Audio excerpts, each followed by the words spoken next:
Beautiful fall day, and I was planning on fishing because it was the last day of the season. Unfortunately, there are 27-mile-an-hour winds, so I guess it's a day to work on the RV.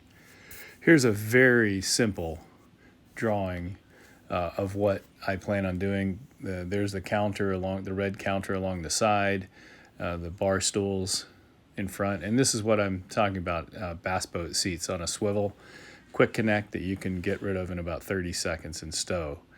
Another look at the counter. There would be the sink right next to the stove. That yellow stuff is just me scribbling.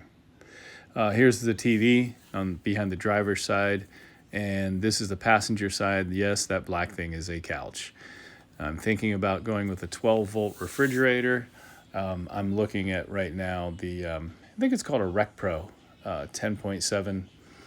So I'm getting rid of the old freshwater tank. I'm going to replace it with a BPA-free freshwater tank. I'm going to get a 40-gallon.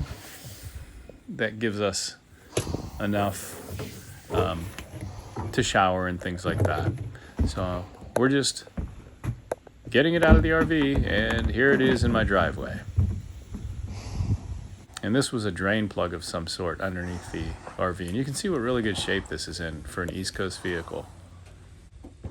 This will be gone. So even with the bed folded out, we'll have 4 feet of access to the bathroom area. You can just jump off the end of the bed.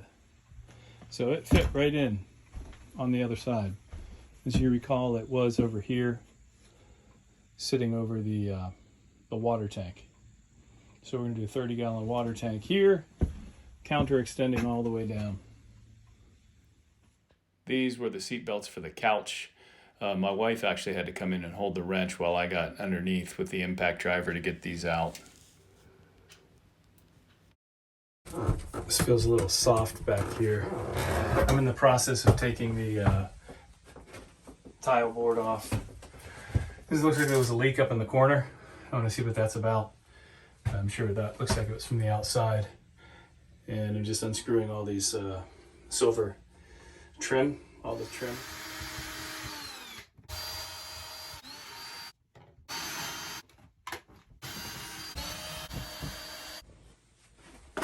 So I've unscrewed all the trim, and then I'm going to cut these seams, these silicone seams.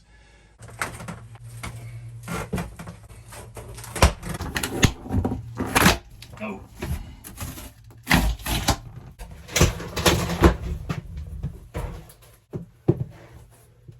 Here.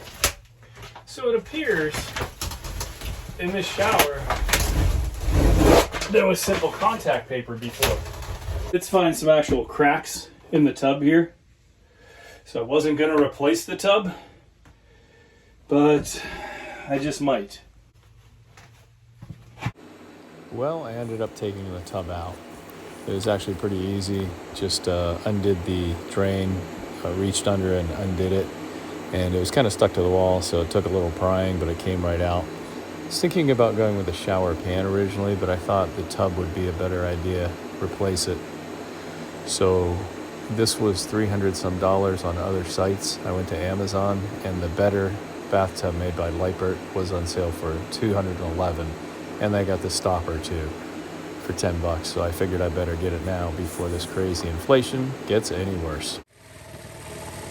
So here I'm getting rid of that extended piece off the counter, just using a Sawzall, looking underneath to make sure that I don't cut anything important.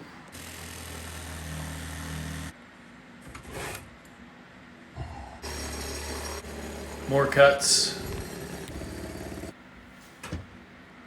And here we go, try and take it off. There's still a couple things stuck, but I managed to get it out. And this is some stuff on Amazon I was looking at, just some contact paper that I think I'll be using. And lastly, I started making almost an owner's manual, if you will. As I learn and look for things and find things about the RV, I figured that I would put it in a book, so that book will remain in the RV. So it's almost like an owner's manual in a vehicle. Really easy access while you're out and about.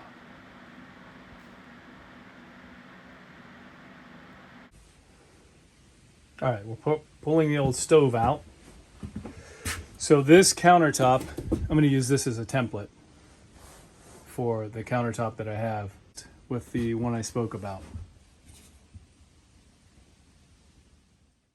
I was able to take a quick shot of the vintage countertop that I've had for years sitting at the house in storage. But now it's just a matter of unhooking the propane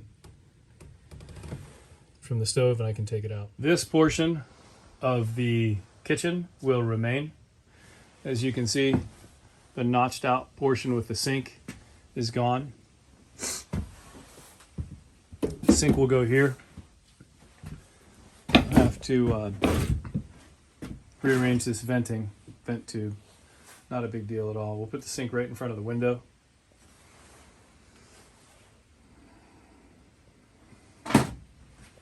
So when you're working with the sink, you got the window right in front of you, and the counter will extend all the way down. Couch finally made it over here. I'm going to take the frame apart. I'll take it to the local reupholstery place and they'll put all new parts on it. So this will fold out to being a bed. I was thinking about bringing the old vintage couch from our house in here, but there's less function. This folds out to be a bed. If that's the case, with the two of us, we may not even use this upper bunk. We may or may not, and that can be used for storage. But we will see. So out of rosin paper, it's the red paper that you walk on when you're doing new construction in your home, I will make a template of this entire floor.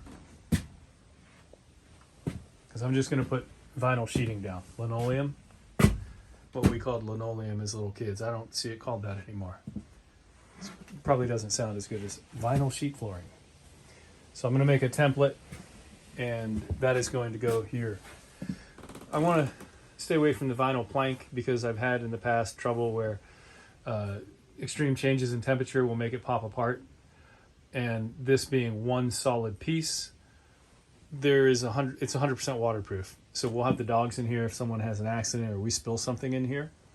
There's no way for that water to leak through the seams or anything. It'll just be one piece.